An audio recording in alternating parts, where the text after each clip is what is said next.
welcome to Digital Shift, also known as Corporate Evolution Tales. Join us as we dive into the dynamic world of digital transformation. From illuminating case studies to captivating narratives, we uncover the stories behind companies' journeys toward digital excellence. Whether you are a seasoned corporate leader or an aspiring innovator, our podcast explores the shifts, challenges of modern business evolution. Hello everyone, this is Digital Shifts aka Corporate Evolution Tales, and today with us is Peter Wasmer. Thank you, Peter, for agreeing to be our guest today. Would you like to introduce yourself and speak more about your experience? Sure. Thanks, Mariam. It's great to be with you. Thanks for inviting me. I'm the CEO and founder of a company by the name of Pure Coastal Technologies. We are the developer of ProValet.io.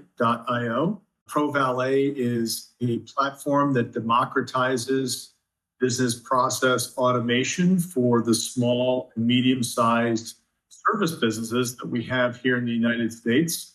We're dynamically focused on what I refer to as the regular interval service companies, which are different from an appointment-driven business. So as an example, an appointment-driven business might be who deals with air conditioning or heating or electric or plumbing. You have an acute problem and pick up the phone, you call that type of a company, like a plumber for your water heater that blows up, and they come and they repair it, they give you a bill, and you're happy, and that's the end of that relationship for the next 10 or 15 years. The companies we focus on are the ones that are more like a subscription service for your home, your pool care, lawn care, home cleaning, home watch, things like that, where people show up on a regular basis. They perform their services for you.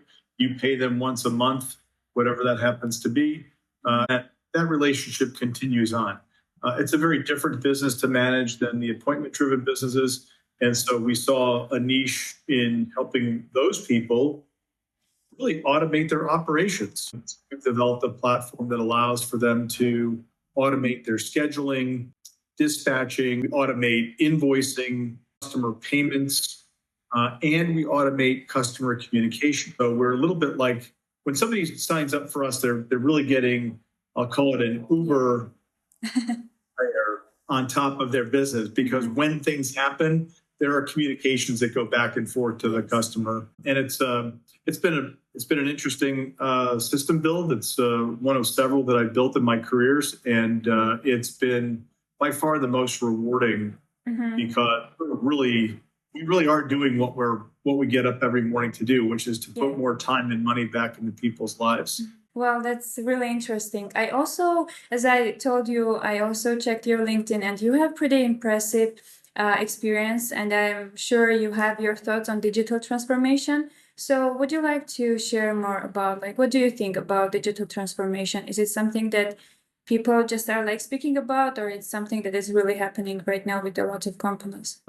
It's really, I've always been sort of on the end of digital transformation. In my first life, my first career, I worked with a great team of people at Capital Group to build a leasing company. Much of what we were tasked with included 4 or 5 different systems to manage.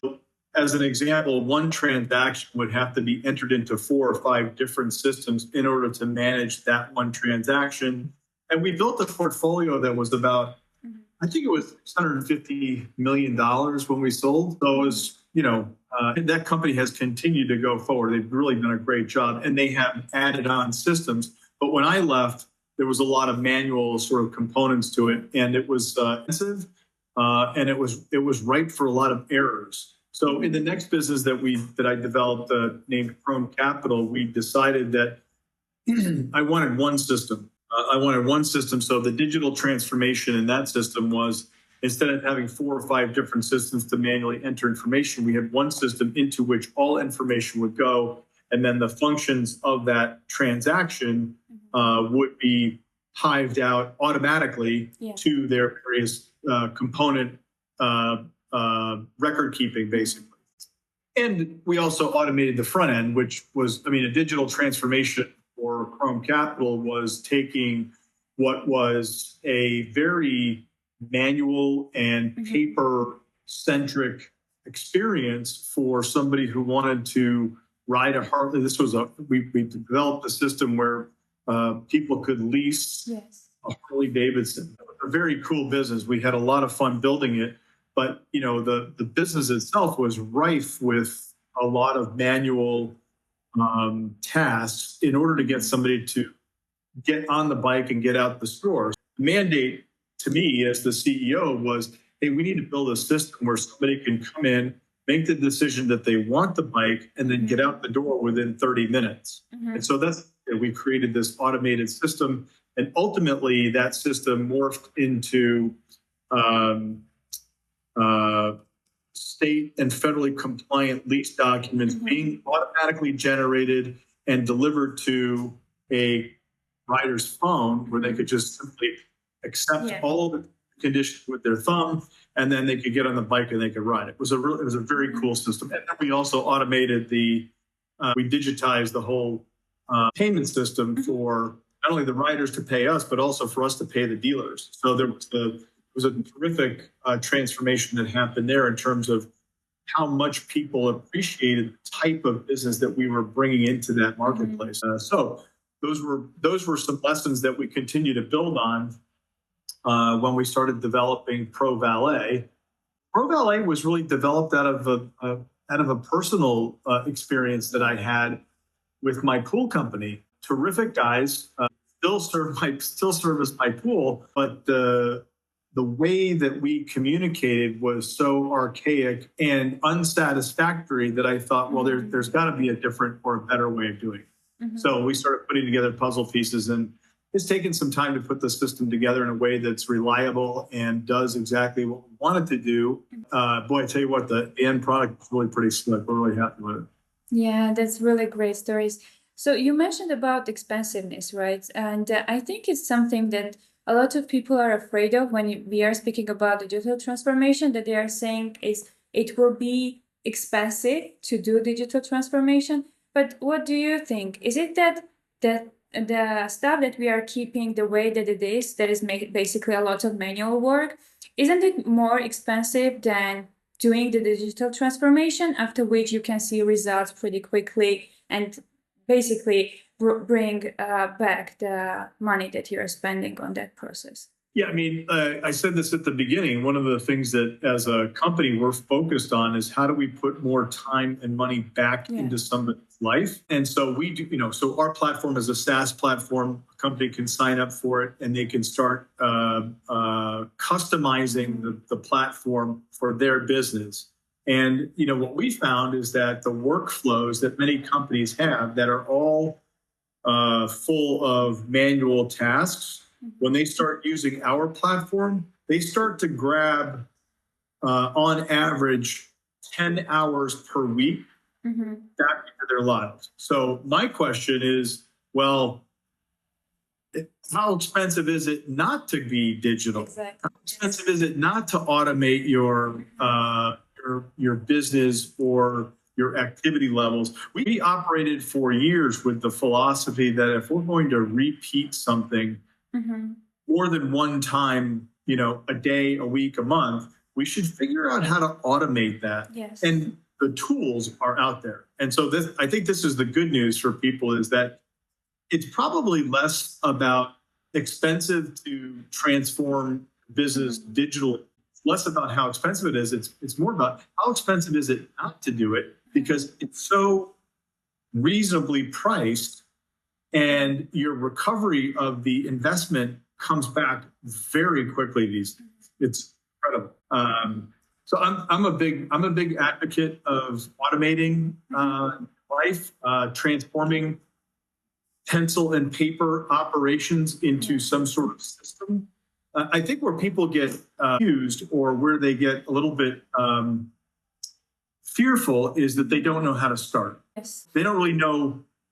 And I'm the same way. Like, I want to automate something and I don't really know where to start. And so, having been doing this for about 20 years, we've figured out some people to talk to and figured out partners that work well with us. And if we have a question about automating something, we know where to go.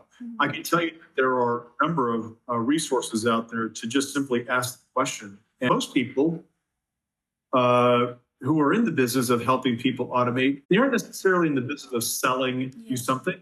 They really want to try to help solve your problem. So it's worth the conversation. Yeah, I think we are going back to the point that you also mentioned about enjoying the process and having the team that is really like fond of that and they understand what should be done or what kind of suggestions that they can give. So do you think that during digital transformation, it's also important the people like who is surrounding you or what kind of team you have for that digital transformation? Yeah, I mean, it's a team to help you develop your solution is, and I don't want anybody to be afraid of this. It is what it is. It can be a lot like a revolving door, right? Mm-hmm. Certain teams will be more helpful than others, and you have to be very quick about the assessment of their contributions or their distractions away from your end goal. And so I'm always very cognizant of the end goal and are we moving towards that end goal or are we taking what may be too long? I mean, all of these things are part of the upfront discussions before you engage in a relationship with somebody to automate your business. Digital transformation takes time. So it doesn't happen overnight. I think that's the one thing, as an impatient CEO, I always have to check that. I always have to check that at the door. Like, I want it done yesterday and I want it done for, half what you told me it's going to cost. Never the case. So I always build in about a 30 to 35% overage on time and about a 40 to 50% overage on budget. And that's simply because as you go along, there's going to be a process of understanding what you're really able to get out of your digital transformation, and you'll make changes along the way, which it's like building a house. You can say, oh, I love those plans. Those are terrific. And then once you see it on the property, it's going up. You're like, well, no, I really want to move that window and I want to move that door and you got to raise the roof a little bit more. The answer is yes, we can do it. It's going to take more time and money. Yeah. So about the process, how you're identifying, like as you have that experience on different companies already being digitalized, what kind of tips or like suggestions you will give for finding the right spots to start from, like in the process of digitalizing the process? Well, I'm always a fan of Goethe, who said a phrase that if you can think of something, begin it because it has power in it. And so if you can think about something that you want to digitize or automate, you should start the process of really just sketching it. I mean, I have literally sketched out entire companies on the back of a napkin. It's really what does your imagination come up with? What would you like to do? And then try to build, really important, I think, and anybody who's done development knows this, but I think it's always important for somebody who's thinking about doing it. What are the steps to get to a final product? Because the first product is not the final product. The first product should be a minimum viable product, which will look nothing like your end vision, but it will function and it will start. It's hard to describe. It's a little bit like, building a bicycle when you really want the Ferrari. Like, it's got the wheels and you can make it go and you can steer it. So, and it's painted red. Isn't that nice? But it's not quite the Ferrari yet. So, there's a process to that. I think the process of building any system has certain steps. And it's important to set those expectations because it was a very difficult lesson for me to learn about the steps of getting an MVP and how expensive it was to just get the MVP. it just depends on how big the project is. I mean, For you know, I build whole systems, and it's very expensive, takes a very long time. You know, a lot of people will try to create an MVP, and they'll want to run their whole business on it, and it won't function. There's a process to it. So I think patience and practical, you know, a practical view on things is important. Now, where we get into problems with this practical view is where we have scope creep, right? You guys know what that's like. People say, well, that's not exactly what I want. I really wanted to do this. Yeah. And this is part of that. This is part of that overage that you need to have to be prepared for time and extra money, because scope creep will happen. You just have to be very careful about managing, you know, the time and resources going into what it is you're really asking for. Other companies like to build the airplane while they're flying it.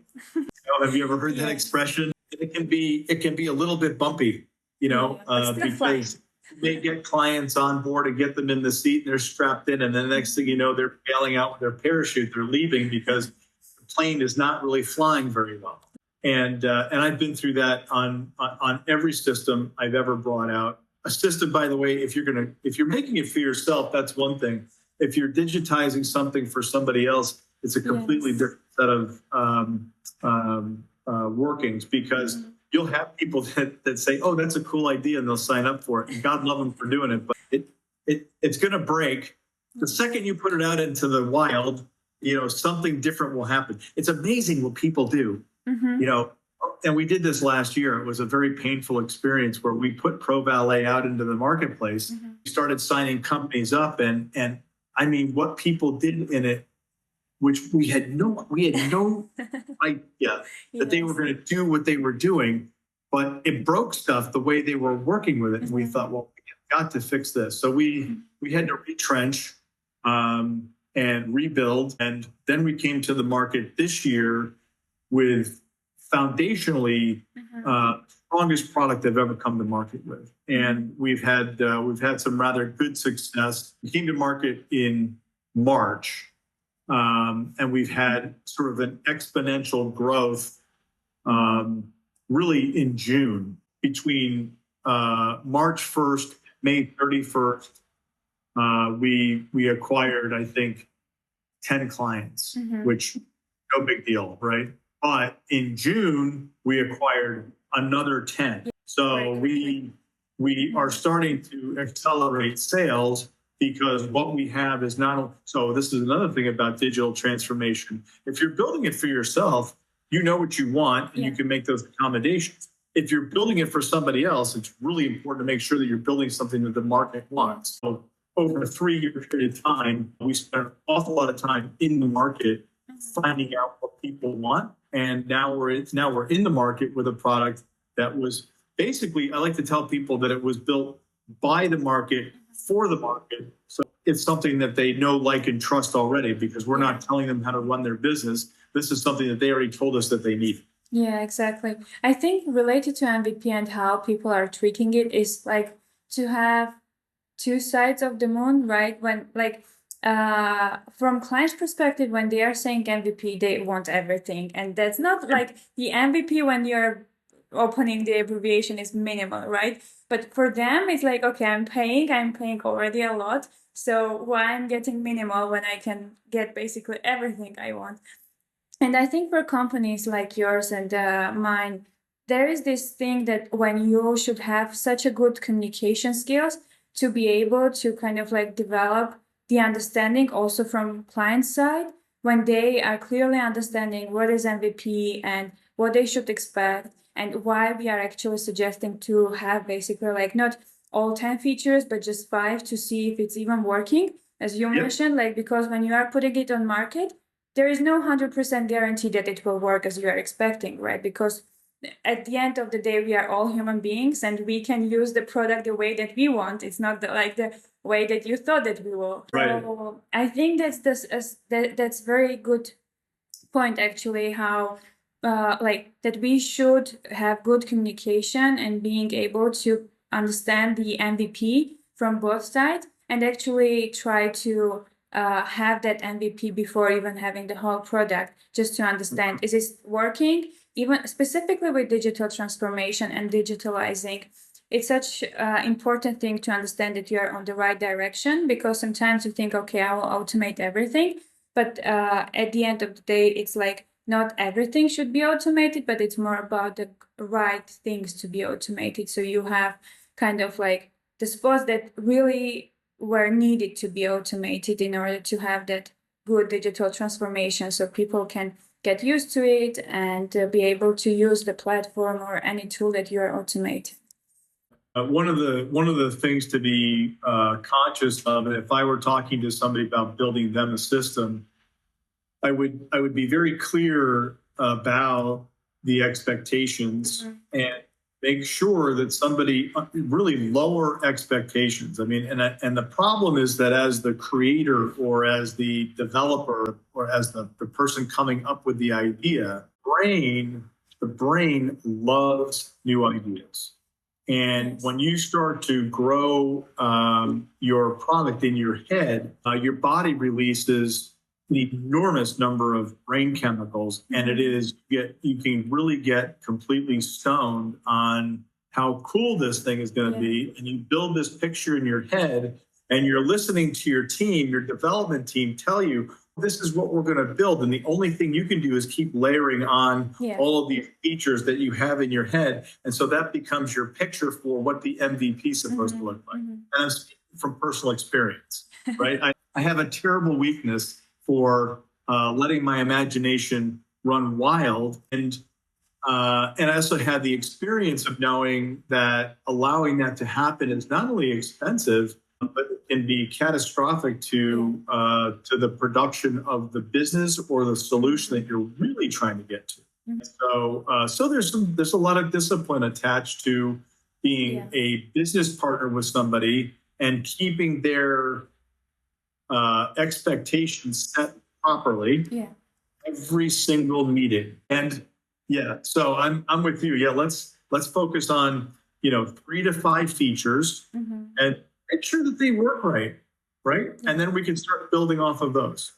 Anyways, it's a great process. I really enjoy it, and it's also it can also be very expensive. You can have investor fatigue is something that I run into, and I put my own money into this. It's time for the tide to turn the other way, and that can weigh on people also. There's a myriad of different attributes. There's a book by a guy named Bruce Cleveland called Bridging the Traction Gap.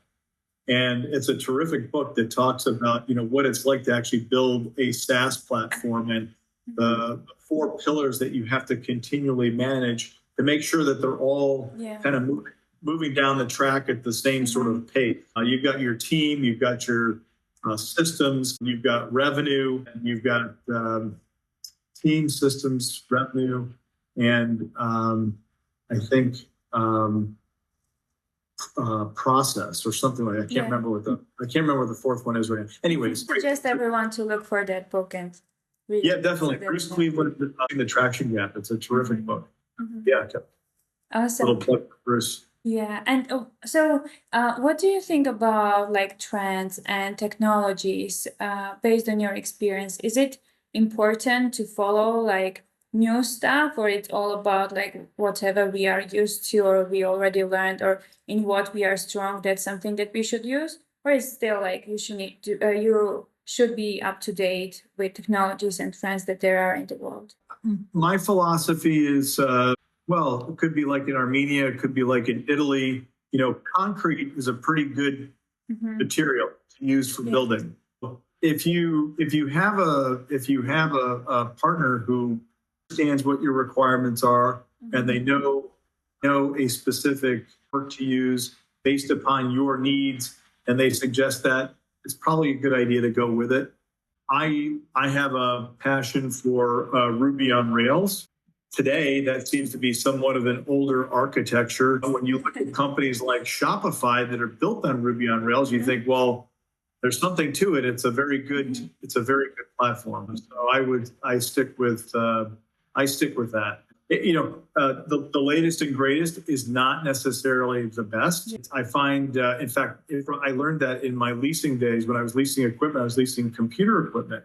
And I was always enamored every year with the announcements about new equipment and how great it was going to be and how fast it was going to be. And I kept trying to talk our team into investing more money into those. And they said, listen, the ones that came out 2 and 3 years ago, they've already worked through all of their problems. So we're going to stick with those and not be subject to the risk of a brand new technology that could be great, but let's wait a little bit of time to see how that goes. So I take a little bit more of a conservative view on some of these things. I think we're still way ahead of most of the curve in terms of the types of tools that we use to run the business. But the actual foundation of it is well known. It's got a very solid reputation. It's secure, and it's infinitely scalable for our purposes. So those are the attributes that we look at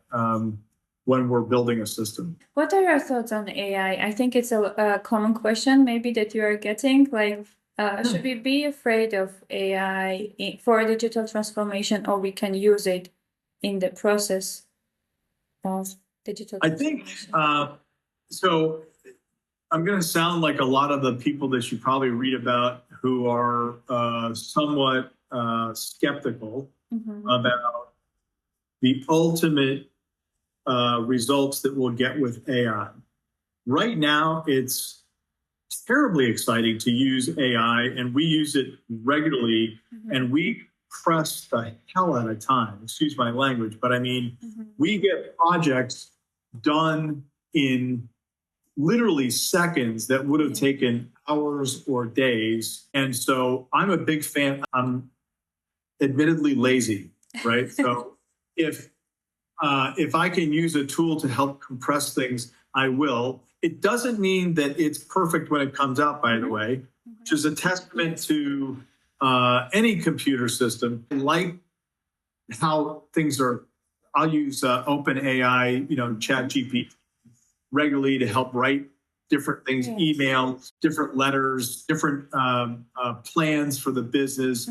Always have to go through and curate it so that it is really your own, but it delivers a very solid framework. We're also using AI conversational agents, and so we have a license, and anybody that wants a conversational AI agent, I can set them up in their business in about 30 minutes, and they can then have an agent that will receive phone calls and handle all those inbound calls. We're just now beginning to add that into our platform so that our customers can have an AI agent that will actually act as their secretary in the office. And it will actually take the phone calls. It will know who's calling. It can assign jobs to that account. It won't schedule them, but it will tell the owner, hey, you have a new service request.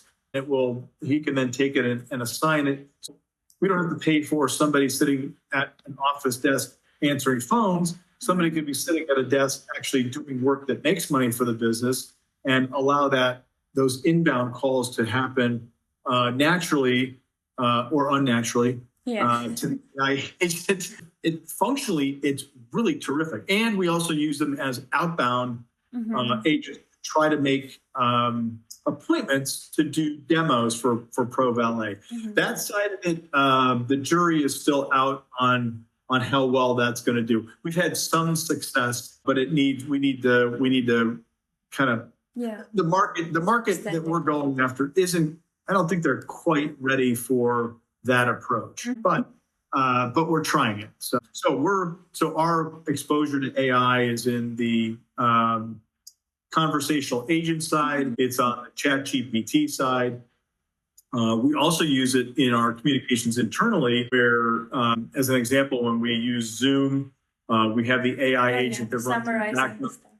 And it will summarize the whole conversation. That tool is it does a pretty good job. It's not perfect, but it does a pretty good job, and so it's helpful. So I think AI as a whole, number one, it's accessible to anybody, and if you aren't using it, you should try it and see how you can actually write things and watch what happens and see if it helps to compress time for you. Because I think that's the one thing, we're all given 24 hours a day. Doesn't matter where you're from, doesn't matter what end of the earth you're on, you have 24 hours in a day. And if you can help compress some of that time and effort into a smaller box, that's very good for productivity. Yeah, I think it's all about the usage, the right way of using it, and making sure, as you mentioned, like just to review everything before even sending the text, right? So it still has your personal touch on it, but it's something that helped you with the time and making it look nicer, maybe. Awesome. Yes. Well, I think this will be my last question. What advice would you offer to other companies or like people that are thinking about digital transformation?